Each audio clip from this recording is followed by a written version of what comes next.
عبد القادر جیلانی جیلانی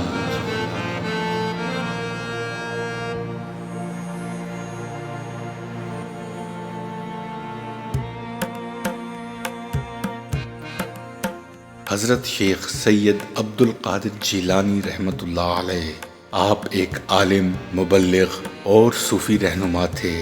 آپ رحمۃ اللہ علیہ 23 مارچ 1078 عیسوی بمطابق یکم رمضان 470 ہجری ایران کے شہر جیلان یا گیلان کے قصبے نائف رضوع الشہر میں پیدا ہوئے، اور آپ کا وصال 11 فروری 1166 عیسوی بمطابق 11 ربیع الثانی 561 ہجری بغداد میں ہوا۔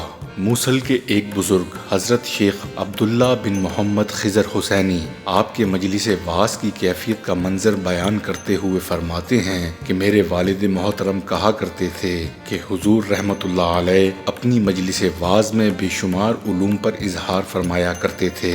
آپ کے کلام کی خوبی اور آپ کے انداز بیان کا کمال یہ ہوتا تھا کہ آپ کی عظمت و مرتبہ کو دیکھتے ہوئے آپ کی مجلس میں دوران وعظ نہ کوئی آپس میں گفتگو کرتا تھا اور نہ ہی کھنکارتا تھا اور نہ ہی ادھر ادھر توجہ ہٹاتا تھا، بلکہ سب حاضرین ہمتن گوش آپ کا وعظ بڑے انہماک سے سنتے تھے۔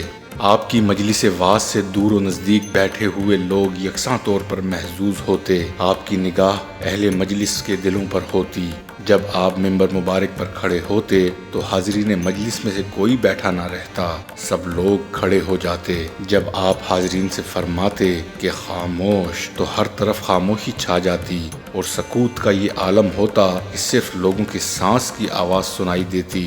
آپ کی مجلس وعظ میں انسانوں کے علاوہ جنات بھی حاضر ہوا کرتے تھے۔ بعض حاضرین مجلس جب اپنے ہاتھ فرش پر رکھتے تو ان کے ہاتھ ان لوگوں سے چھوتے جو بظاہر دکھائی نہ دیتے تھے۔ بعض اوقات ایسا بھی ہوتا کہ آپ کے وعظ کے دوران فضا سے رونے کی آوازیں آیا کرتیں۔ آپ رحمت اللہ علیہ کی نگاہ کامل کا یہ عالم تھا کہ آپ اپنے وعظ کے دوران بعض لوگوں سے فرماتے کہ میرے پاس نہ بیٹھو، اس لیے کہ یہ مقام ولایت ہے، یہ مدارج کا مقام ہے۔ اے توبہ کرنے والو تم آگے آ جاؤ، اور اے معافی کے طلبگارو بسم اللہ آگے آ جاؤ، اور اے خلوص کے چاہنے والو بسم اللہ آگے آ جاؤ۔ میری مجلس وعظ میں ہر ہفتے، ہر ماہ یا ہر سال آؤ۔ اگر یہ بھی نہیں کر سکتے تو پھر اپنی ساری عمر میں ایک بار ہی میری مجلس میں آ جاؤ اور مجھ سے ہزاروں چیزیں لے جاؤ۔ اے ہزاروں برس سفر کرنے والو، میری مجلس میں آ کر ایک بات ہی سن لو۔ جب تم میری مجلس وعظ میں آؤ تو اپنے زہد و تقوی کے غرور اور ریاکاری کو اپنے دل سے نکال کر آؤ، اور جو کچھ میرے پاس ہے اسے اپنے لیے حاصل کر لو۔ میری مجلس میں مقبول بارگاہ الہی، اولیاء اللہ اور رجال الغیب بھی تشریف لاتے ہیں۔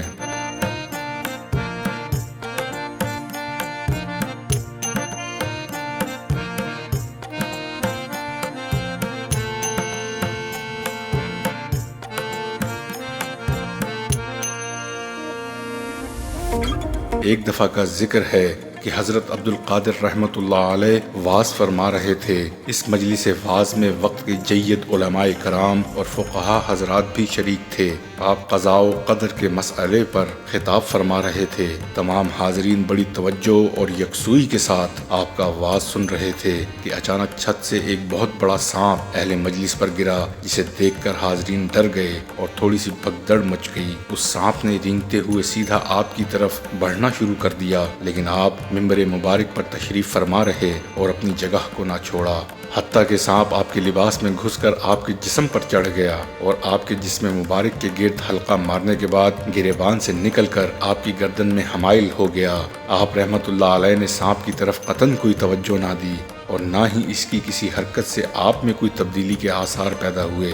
آپ نے وعظ کا سلسلہ جاری رکھا اور مسلسل بیان فرماتے رہے، اپنی جگہ پر ثابت قدمی سے بیٹھے رہے۔ تھوڑی دیر بعد سانپ آپ کے جسم سے الگ ہو کر زمین پر آ گیا اور اپنا پھن پھیلا کر کھڑا ہو گیا۔ اس نے زبان حال سے آپ سے کوئی کلام کیا جسے وہاں موجود لوگوں میں سے کوئی سمجھ نہ سکا۔ پھر وہ سانپ آرام سے باہر چلا گیا۔ سانپ کے چلے جانے کے بعد حضرت سید عبد القادر جیلانی رحمت اللہ علیہ نے فرمایا، اس طرح سے میں نے بہت سے اولیاء کرام کو آزمایا ہے، لیکن جس طرح آپ ثابت قدم رہے کوئی بھی نہ رہا۔ سانپ کی یہ بات سن کر میں نے سانپ سے کہا، تم اس وقت مجھ پر گرے جب میں قضاء و قدر کے موضوع پر واز کر رہا تھا۔ میرے نزدیک تمہاری حیثیت ایک حقیر کیڑے سے زیادہ نہیں جس کو قضاء و قدر حرکت دیتے ہیں۔ میں نے اس بات کا ارادہ کر لیا کہ میرا فعل میرے قول کے خلاف نہیں ہونا چاہیے۔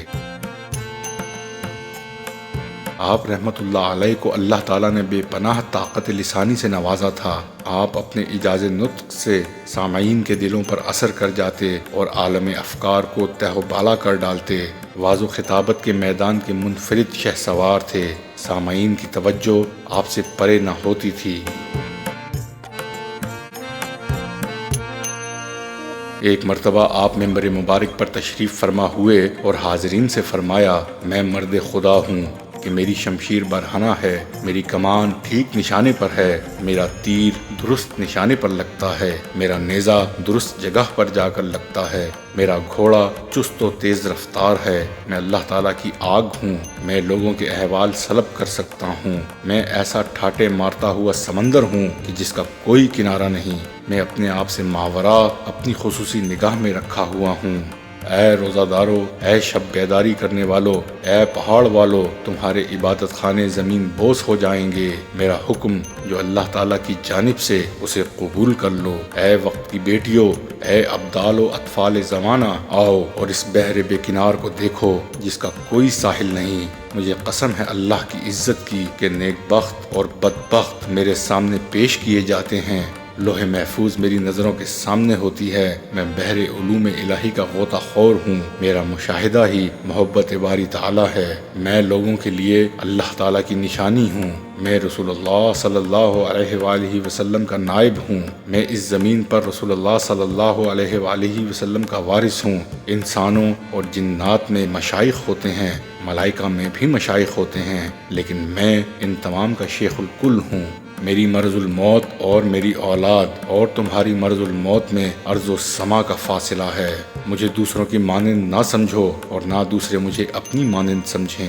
اے اہل مشرق، اے اہل مغرب، اے اہل زمین، اے اہل آسمان، کہ میں وہ کچھ جانتا ہوں جو تم میں سے کوئی نہیں جانتا۔ مجھے ہر دن میں 70 مرتبہ حکم دیا جاتا ہے کہ اس طرح کرو یہ کام۔ اے عبد القادر، تمہیں قسم ہے میری یہ چیز نوش کر لو، تمہیں قسم ہے میری یہ چیز تناول کر لو۔ میں تم سے گفتگو کرتا ہوں اور امن میں رکھتا ہوں۔ جب میں کلام کرتا ہوں تو اللہ تعالیٰ ارشاد فرماتا ہے، عبد القادر یہ بات پھر کہو کیونکہ تم سچ کہتے ہو۔ اے لوگو، میں اس وقت تک کوئی بات نہیں کہتا جب تک کہ مجھے یقین نہ دلا دیا جائے، اس میں کوئی شک و شبہ نہیں ہوتا۔ میں ان سب کاموں کی تقسیم و تفریق کرتا رہتا ہوں جن کے اختیار مجھے دیے جاتے ہیں۔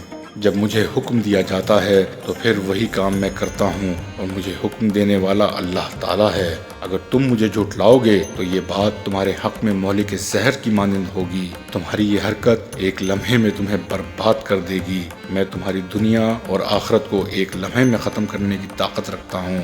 تمہیں اللہ تعالیٰ اپنی ذات پاک سے ڈراتا ہے۔ اگر میرے منہ میں شریعت کی باگ نہ ہوتی تو میں تمہیں ان اشیاء کے بارے میں بھی بتا دیتا جو تم کھاتے ہو، پیتے ہو اور اپنے گھروں میں چھپا کر رکھتے ہو۔ اگر مجھے شریعت مطہر کا لحاظ نہ ہوتا تو میں دلوں میں موجود ہر خبر کو بیان کر دیتا، چونکہ علم و امان عالم میں پناہ حاصل کرتا ہے اور ان پوشیدہ چیزوں کو عیاں نہیں کرتا۔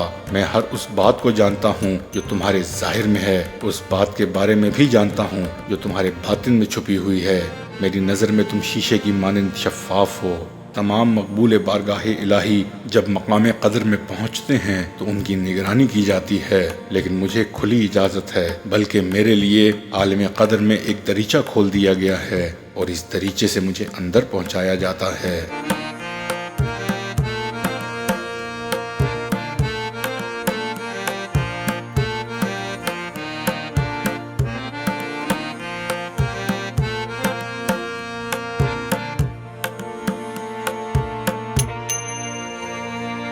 ایک بزرگ حضرت ابو المظفر اسماعیل رحمۃ اللہ علیہ بیان فرماتے ہیں کہ حضرت شیخ علی بن ابی حریری رحمۃ اللہ علیہ جب کبھی علیل ہوتے تو اکثر میرے لیے باغ میں تشریف لایا کرتے۔ ایک مرتبہ جب آپ بیمار ہوئے اور میرے باغ میں تشریف لائے تو حضرت شیخ عبد القادر جیلانی رحمۃ اللہ علیہ آپ کی تیمارداری کی غرض سے تشریف لائے۔ میرے باغ میں کھجوروں کے درخت تھے جو بالکل خشک ہو چکے تھے، تقریباً 4 برس ہو گئے تھے کہ وہ پھل نہ دیتے تھے۔ میں نے ان درختوں کے کاٹنے کی نیت کر رکھی تھی۔ آپ رحمۃ اللہ علیہ نے اٹھ کر ان کھجوروں کے درختوں میں سے ایک کے نیچے گئے اور لوٹے سے وضو فرمایا۔ پھر دوسرے درخت کے نیچے آپ نے 2 رکعت نفل نماز پڑھی۔ وہ دونوں درخت چند دنوں کے اندر ہرے بھرے اور پھلدار ہو گئے، حالانکہ وہ موسم کھجوروں کے پھل لانے کا نہ تھا۔ حضرت شیخ صدقہ بغدادی رحمۃ اللہ علیہ ارشاد فرماتے ہیں کہ ایک مرتبہ حضرت عبد القادر جیلانی رحمۃ اللہ علیہ کی مجلس پاک میں لوگ بیٹھے ہوئے تھے اور آپ کی آمد کے انتظار میں تھے کہ آپ تشریف لائیں اور واعظ و نصیحت فرمائیں۔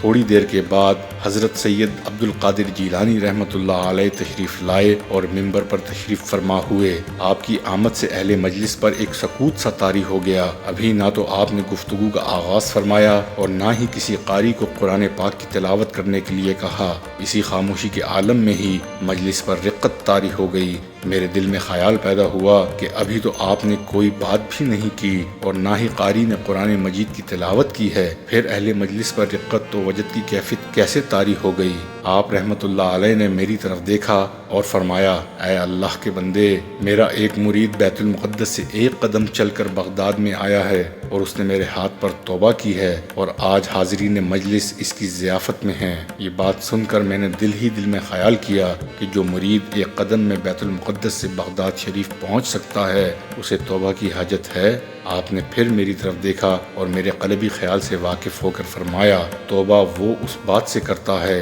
کہ میں نے قدم تو اٹھا لیا ہے بیت المقدس سے بغداد شریف تک، کاش کہ میرا یہ قدم اللہ تعالیٰ کی محبت کے راستے میں اٹھتا اور اب میں اسے اس کی تعلیم دوں گا۔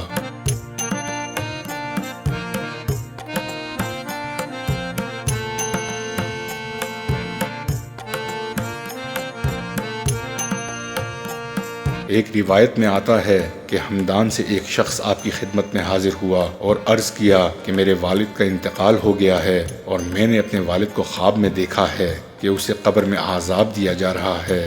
میرے والد نے مجھے کہا کہ تم ابھی شیخ سید عبد القادر جیلانی رحمۃ اللہ علیہ کی خدمت میں جاؤ اور میرے حق میں دعا کی درخواست کرو۔ آپ نے اس شخص سے پوچھا، کیا تمہارے والد اپنی زندگی میں کبھی میرے مدرسے میں آئے تھے؟ اس نے کہا نہیں۔ آپ نے پھر پوچھا، کیا کبھی تمہارے والد میرے مدرسے کے دروازے کے سامنے سے گزرے ہیں؟ اس نے کہا ہاں۔ یہ سن کر آپ خاموش ہو گئے۔ دوسرے دن وہ شخص پھر آپ کی خدمت میں حاضر ہوا اور کہا کہ رات کو میں نے اپنے والد کو پھر خواب میں دیکھا ہے، وہ مجھے بہت خوش و خرم دکھائی دیے۔ انہوں نے سبز رنگ کا لباس پہنا ہوا تھا اور کہہ رہے تھے کہ مجھ سے عذاب قبر کو دور کر دیا گیا ہے اور مجھے یہ خلت حضرت شیخ عبد القادر جیلانی رحمۃ اللہ علیہ کی برکت سے عطا ہوئی ہے، اور میں تجھے نصیحت کرتا ہوں کہ تو ہمیشہ حضرت سید عبد القادر جیلانی رحمۃ اللہ علیہ کی خدمت میں حاضری دیتا رہ۔